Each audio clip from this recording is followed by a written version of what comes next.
Ao final, eles deixaronse quedar atrás sempre. Nós xa o sabíamos que equipos así sempre van vir ao non ter que facer nada, vanse amarrar atrás sempre. Entón, nós, bueno, empezamos moi ben. Nos últimos 15 minutos sei que baixamos 4 marchas e pegáronos bastante duro aí, pero bueno, volvimos levantarnos, subimos subir as marchas e nada, conseguimos ese 5-0 outra vez e a seguir.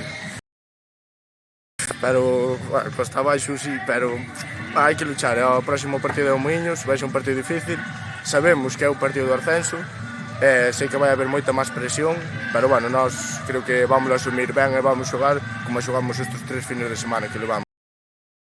Sinceramente, moito máis cómodo, porque ao final nós o que fallamos moito era o segundo balón, está Breixo ali, que é o que nos corta todo, é o que nos dá unha calma moi grande tamén. E con Lois aí de central, verdade que moi ben, é a ventaxa que nos dá sobre todo tamén moitos cambios de banda que se viu hoxe. E nada, para nós eu creo que é a mellor línea defensiva que pode haber.